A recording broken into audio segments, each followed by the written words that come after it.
생생하게 상생하며 YTN 라디오 생생경제. 안녕하세요. YTN 라디오 생생경제 김혜민입니다. 계속해서 안타까운 소식들이 들어옵니다.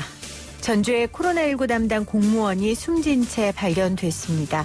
이런 위기 속에서 희생이 꼭 뒤따르는데요. 그래서 참 마음이 아프고 제발 이 시간이 빨리 지나가길 다시 한번 간절히 기도하게 됩니다. 가족과 동료분들께 위로를 전합니다.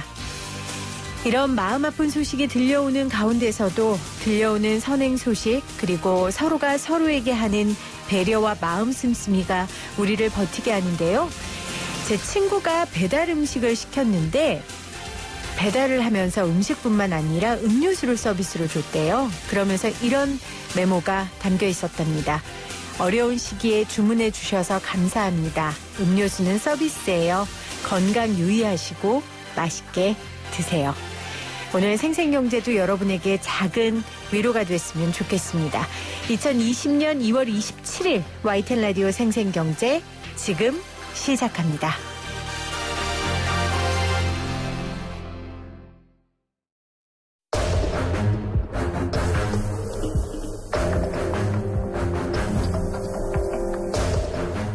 YTN 라디오 생생경제에서는 코로나19로 어려움을 겪고 있는 산업들을 차례로 돌아보고 있습니다. 오늘은 관광 외식업입니다. 제가 굳이 설명하지 않아도 정말 한숨만 나오는 상황인데요. 명동외식협회 김창수 회장 전화 연결돼 있습니다. 회장님 안녕하세요. 안녕하세요. 김창수입니다. 제가 회장님과 인터뷰했었던 때가 사드 때문에 굉장히 관광이 어려운 가운데에서 이제 유커가 돌아오고 있다라는 주제로 모셨었어요. 기억하시죠? 네, 그렇습니다. 네, 그때 우리가 그래도 이제 조금 싹이 다시 타오르는 것 같다라는 이야기를 했는데 또다시 이런 어려움을 당하셨습니다. 지금 많은 분들이 어려움을 겪고 계신데 구체적으로 손님이 얼마나 줄었습니까? 저희가 얼마 전에 중국이 춘절이었습니다. 네. 춘절이었는데 마침 그때 지금 코로나19가 이제 창궐하기 시작할 때인데요. 그 뒤로 중국 관광객이 제로입니다. 아, 전혀 없습니다. 전혀 없습니까? 저희가 이제 춘절이라 그러면 저희가 1년 중에 제일 기다리는 최고점에 도달하는 매출의 최고점이었거든요, 그때가. 근데 저희 매출은 관광객이 제로다 보니까 최저였습니다. 지금 아무튼 중국 입국인은 전혀 없습니다. 전혀 매출도 없군요. 제로에 가깝습니다. 그렇군요. 정말 회장님 명동에서 음식점 하시면서 산전수전, 사드, 사스, 메르스까지 다 겪으셨는데 그때와 비교해서 지금 코로나19 때는 어떻습니까? 메르스가 2015년인가 있었거든요. 네. 네, 메르스 있었고 연이어서 사드 문제가 있었고 그래서 그때 받은 충격이 가시기 전에 그렇죠. 왔기 때문에 충격이 배가 된 것 같습니다. 네. 경제적으로 피해를 보는 것 때문에 대출이라든가 부동산이라든가 이런 걸 정리를 저 같은 경우는 다 했는데요. 그렇게 하고서 이제 다시 코로나가 있기 때문에 이제 대출 받을 여력도 없고 상당히 어려움 저뿐이 아니라 그렇게 어려움을 겪는 사람이 많더라고요. 네. 지금 당장 임시 휴업을 하거나 종업원들을 내보내는 가게도 좀 늘어나고 있는 것 같은데 명동은 현황이 좀 어떻습니까? 네, 그렇습니다. 저도 명동에 지금 2개 매장을 하고 있거든요. 네. 네, 1개 매장은 휴업했습니다. 지금 1개 매장은 휴업을 하고 도저히 못 버리겠더라고요. 그래서 1개 매장은 휴업을 하고 있고 이제 나머지 1개 매장으로 지금 운영을 하고 있는데 그마저도 저희 직원들이 무급 휴가라든가 자진해서 쉬겠다, 매출 쉬었다 나오겠다 휴가를 당겨달라 뭐 이런 식으로 해서 운영하고 있고 네. 뭐 직원들한테 미안하고 감사할 따름이죠. 가게 하나는 지금 휴업을 하신 상황이신데 회장님 근데 월세는 또 꼬박꼬박 나가는 상황이잖아요. 상인들 입장에서는 제일 큰 걱정이 월세일 것 같아요. 그리고 또 명동이 얼마나 비쌉니까? 그거는 월세는 뭐 제가 당연히 감수를 해야 되고 그거는 제가 어디에다 의지하면 안 되는 거죠. 그러면 제가 이제 매장으로서 그거는 제가 물론 잘 될 때도 있었으니까 네. 그거는 뭐 어쩔 수 없는 상황이라고 하고 저는 그건 상인이 스스로 감수를 해야 된다고 봅니다. 근데 이제 회장님 같이 오랜 시간 명동에서 사업을 해오신 분들 입장에서는 또 담담하게 받아들이실 수 있지만 또 상인들 중에서 그렇지 않은 분들도 계시니까 이 월세가 굉장히 힘든 요소로 작용을 할 것 같아요. 그래서 최근에 전주도 그렇고 뭐 대구도 그렇고 건물주들이 좀 자발적으로 월세를 좀 깎아주거나 아예 한 달 월세를 안 받는 곳도 있는데 명동도 좀 이런 건물주들이 나와줬으면 하는 바람인데. 네. 명동에도 지금 건물주들이 자진해서 지금 그렇게 많이 움직이고 있습니다. 아, 그렇습니까? 그래서 아직 지금 급작스럽게 코로나 확산돼가지고 경기가 엄청 나빠진 걸로 제가 소식을 들었는데요. 네네. 지금 그래서 빨리 움직이고 있습니다. 그 주변에 남대문 시장 쪽에서는 지금 임대료 인하를 맞습니다. 네, 저도 기사 봤습니다. 보셨겠지만 이제 네. 지주협회라고 있습니다. 네. 지주협회라고 있어요. 네. 네, 지주협회라 그러면 이제 건물주들의 모임이거든요. 네, 그런 모임이 있는데, 지주 모임이 있는데, 그분들이 자진해서 한시적으로 해서 20%씩을 우리가 낮추자. 지금 상인들이 그러면 너무 어렵다. 지금 현재. 그렇게 남대문은 지금 진행을 하고 있고, 네. 명동도 지금 명동의 지주들이 지금 그렇게 움직이고 있습니다. 네. 임차인으로서는 아주 반가운 소식이죠. 네, 그렇네요. 자, 회장님 마지막으로 지금 함께 어려움을 겪고 있는 우리 동료 소상공인들 자영업자들에게 좀 한 말씀 해주신다면요.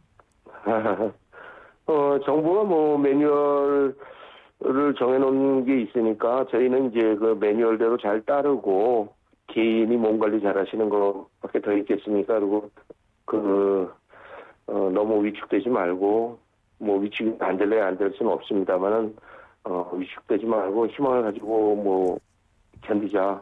네. 저희는 항상 그렇게 얘기하고 있습니다. 네. 저는 개인적으로 이 코로나 사태가 종료되는 시점에 며칠간이 될지 모르겠습니다만은 무료로 식사 제공을 하고 네. 아직 고가의 그런 건 아니겠지만 식사 정도는 한 며칠 동안 무료로 할 그런 저는 개인적으로는 그렇게 생각하고 있습니다. 네, 알겠습니다, 회장님. 잘 이겨내시고요. 꼭 빨리 네. 코로나19가 종식돼서 우리 회장님에게 무료로 밥을 얻어먹는 그 날이 왔으면 좋겠습니다. 회장님 오늘 고맙습니다. 네. YTN 라디오 생생경제 지금 함께하고 계십니다. 현재 홍남기 부총리 겸 기획재정부 장관이 마스크 수급 관련해서 긴급 브리핑을 하고 있습니다. 공적 물량 500만 장 중에 315만 장은 약국을 통해 출하하겠다. 그리고 공적 물량 마스크 가격은 시중가에 비해 저렴하게 제공하겠다라는 이야기들을 하고 있고요. 마스크 수출은 10%로 제한하겠다라는 내용도 있습니다. 지금 오늘부터 사실은 국민들에게 제때 마스크를 공급하겠다고 정부에서 발표한 상황인데 말한 것과 다르게 사실 오늘 구매하기가 쉽지 않았습니다. 그래서 정부에서 지금 긴급 브리핑을 하고 있는데요. 자세한 내용은 저희 YTN 라디오 뉴스를 통해서 또 자세하게 안내해 드리고요. 생생경제에서도 들어오는 소식 계속해서 여러분들께 전달해 드리도록 하겠습니다. 오늘은 YTN 라디오 생생경제에서는 외식업 그리고 관광업의 어려움에 대한 이야기 나누고 있는데요. 지금 한국관광학회 수석 부회장이자 한양관광학부 이훈 교수가 전화 연결돼 있습니다. 교수님 안녕하세요. 네, 안녕하세요. 네, 2월 중순쯤인가요? 관광업계 분들과 박원순 시장과 교수님 좀 미팅을 가진 걸로 제가 보도를 통해 봤는데 그때보다 네. 지금 상황이 더 어려운 상황입니다. 그렇죠? 네, 더 전염병이 더 많이 번지고 네. 좀 악화된 상황입니다. 네, 그 당시에도 분위기가 당연히 좋지 않았을 텐데 관련 업계 분들이 어떤 말씀들을 좀 하시던가요? 예, 여러 가지 그 업계 어려움에 대한 그 토로가 있었고요. 그리고 그것을 어떻게 좀 지원을 할지에 대해서 여러 방안들이 제시가 됐습니다. 네. 이번에 보면은 정부도 관광 분야에서는 빠르게 대책안을 내놓고 있고요. 특히 서울시가 굉장히 발빠르게 이런 업계와의 간담회도 추진하면서 대책들을 빠르게 내놓고 있습니다. 네, 그 대책들이 실행 역시 빠르게 진행되기를 다시 한번 기원하고요. 네. 저희가 지금 각 분야마다 전문가들과 현장에 계신 분들을 연결하는데 지금 모든 분야를 막론하고 하시는 말씀이 이런 경우는 없었다라는 얘기를 하시거든요. 네. 교수님은 관광업 쪽으로 전문가신데 어떻습니까? 그간에 비해서도 지금 코로나19 사태가 굉장히 심각한 수준이라고 보십니까? 예, 관광업이 사실 특성상 외부 변수에 좀 취약한 분야입니다. 그렇죠. 2015년 메르스 사태 때도 있었고요. 2017년에는 중국의 사드 보복, 2019년에는 일본의 수출 규제 등 대외 충격을 받아왔는데요. 네. 이번의 경우는 사실 생각보다 이 그 영향이 조금 더 광범위하게 갈 것 같습니다. 그런데 기본적으로 그 현대경제연구원이 추정을 했는데요. 네. 아마도 한 200만 명 정도 외래객이 감소하고 약 3조 정도 관광 수입이 감소하지 않을까 이렇게 예측을 했습니다. 그런데 이게 대체로 1월 말 정도 예측했던 것이기 때문에요. 코로나19 사태가 얼마나 오래 가느냐에 따라서 달라질 수 있을 것 같습니다. 네. 자, 교수님께서 말씀하신 것처럼 당연히 관광 분야는 외부 변수에 굉장히 예민하고 취약할 수밖에 없는 산업입니다. 그리고 또 우리나라 관광업만의 특징이 있다면 뭐 어떤 게 있을까요? 예, 아무래도 우리나라의 경우는 사실 강대국 사이에 있는 정치 외교적인 영향이 있습니다. 네. 그것 때문에 이제 중국과의 사드 분쟁이라든지 일본과의 관계들이 있고요. 또 지정학적으로도 보면 배나 항공을 통해서만 들어올 수가 있잖아요. 네. 그래서 오히려 이런 외부 변수에 좀 취약한 그런 산업적 구조를 가지고 있습니다. 아하. 또 그런데 반면에 그렇다고 해서 꼭 뭐 어려움만 있는 건 아니고요. 네. 관광 산업은 굉장히 회복 탄력이 높은 산업이기도 합니다. 네. 그래서 이전까지 보면은 대체로 외부적인 악재에서 한 4, 5개월 정도에는 평균 이상으로 아주 빠르게 반등하는 그런 특성을 보이고 있습니다. 네. 우리나라의 특징이 정치 외교에 영향을 받을 수 있는 지정학적인 위치, 우리나라 관광의 특징이요. 그리고 네. 배나 항공을 통해서만 들어올 수 있다는 것도 하나의 한계가 될 수 있다. 하지만 관광업은 또 회복 탄력성이 좀 좋기 때문에 4개월 정도, 5개월 정도면 또 수습할 수 있고 회복할 수 있다라는 또 희망 섞인 이야기를 해주셨습니다. 자, 그러면 네. 지난번 사스 메르스 같은 전염병일 때 혹은 중국의 사드 보복이나 일본 수출 규제 같은 외교적 문제일 때 그럴 때 좀 얼마나 타격을 받았고 회복하는데 어느 정도 시간이 있었는지 이런 구체적인 데이터도 있습니까? 예, 여러 가지 그 데이터들이 있는데요. 네. 평균적으로 보면은 대체로 그 영향들이 전염병일 경우는 한 3개월 가고요. 그다음에 4개월째는 평균 수준으로 오고 5개월째는 다시 반등하는 그런 순을 보이고 있습니다. 그러면 교수님, 그 전염병인 경우라고 말씀하셨는데 물론 이 시점이 어느 때부터 요이 딱 이건 아니겠지만 그래도 뭐 정부에서 믿을 만한 발표가 있었다라든지 그런 시점이 있습니까? 이 회복될 수 있는 변곡점이요. 그거는 지금 이제 평균적으로 그동안에 왔던 상황들을 전체적으로 정리해 볼 때 그런 것이고요. 잠깐 금방 말씀드린 거는 전염병의 경우는 그랬는데 이런 외교적인 부분들은 생각보다 좀 오래 가고 있습니다. 아하. 예를 들면 중국과의 사드 분쟁 같은 경우는 2017년 3월에 시작이 됐는데요. 사실 아직까지도 그 영향이 지속되고 있습니다. 고 사드 분쟁 이전에는 중국인 관광객이 한국에 한 800만 정도 왔다면 그 분쟁 이후에 400만 정도로 한 50%가 줄어들었죠. 네. 작년에 그래도 개별 관광객은 지속해서 들어와서 한 600만 명 정도로 회복이 좀 됐었는데요. 이번 코로나19 사태로 아마도 다시 어려움을 겪을 것으로 생각을 합니다. 그러니까 저희가 앞서 연결한 명동외식협회 김창수 회장도 사드 때 그 받았던 대출을 아직 갚지도 못했는데 지금 이 상황이 닥쳐서 지금 더 이상 추가 대출도 어려운 상황이다 이런 어려움을 토로하셨거든요. 그렇다면 정부에서 좀 관광산업에 대해 어떻게 지원을 해야 할까요? 사실 관광산업이라는 게 굉장히 분야가 많고 넓지만 전문가가 보시기에는 실질적인 정부가 할 수 있는 정책 어떤 거라고 보십니까? 예, 정부도 여러 안들을 내놓고 있는데요.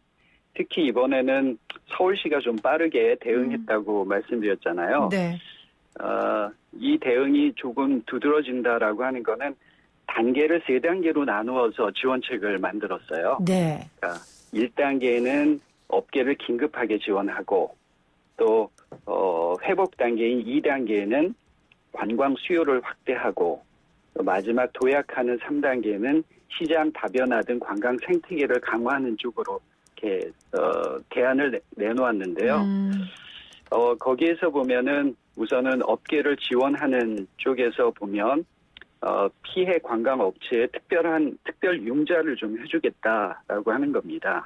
예를 들어서 좀 전에 말씀드렸듯이 이게 대출을 받고 싶은데 담보를 이미 다 맡겨버렸다라는 거죠. 그래서 이런 부분들을 그런 담보 없이 제공해 주는 것도 지금 고민을 하고 있고요. 또 관광 종사자를 대상으로 해서 공공 일자리를 제공한다라든지 또 고용 안정 기금을 제공한다라든지 이런 좀 다양한 그 업계 지원책들을 내놓고 있습니다. 피해 업체에 특별한 융자를 해준다든지 아니면 고용 안정 기금을 준다든지 이런 정책들을 서울시에서 특별히 더욱더 세심하게 펼칠 예정이다라고 하셨는데 이것도 굉장히 중요한 것 같습니다. 관광객들을 우리가 다시 불러야 되는데 그래서 이제 대한민국은 코로나19로부터 안전하다라는 인식을 갖게 하는 게 굉장히 중요할 것 같아요. 그런데 안타깝게 지금 현재 현실은 몇 개국의 한국의 여행 자제 권고가 내려진 상황이고요. 그렇죠. 그래서 지금 당장은 힘들 것 같지만 그래도 우리가 장기적으로는 이 안전하다라는 인식, 이미지를 심어주는 게 굉장히 중요하지 않습니까? 이 부분은 좀 어떻게 해야 할까요? 그것에 대해서도 여러 대안들이 나오고 있습니다. 그래서 안전한 관광 도시다라고 하는 것들을 홍보하겠다 이런 안들이 나오는데 아직은 그 안을 이제 꺼내놓지는 않고 있고요. 한 가지 정도 좀 필요한 그 개념이 있습니다. 저는 그걸 관광 시민이라는 용어를 사용하자고 이야기하고 있는데, 왜냐하면 관광객을 이방인으로만 볼 것이 아니라 시민과 같이 대우하고 보호하자는 뜻이고요.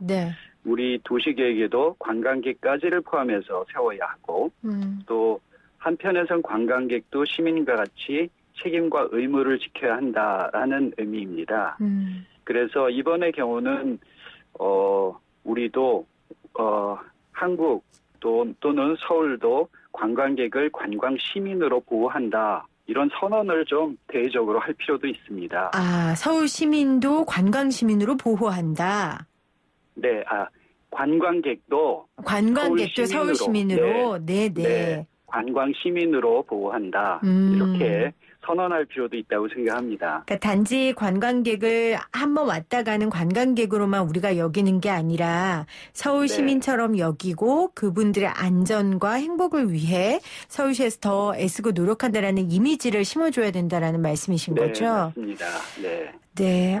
아직 사실은 지금 현재 저희가 꺼야 할 불들이 많아서 관광업의 여러 가지 장기적인 대안들에 대한 얘기는 지금 좀 현실적으로 멀어 보이지만 또 우리가 꼭 해야 하는 일이니까요.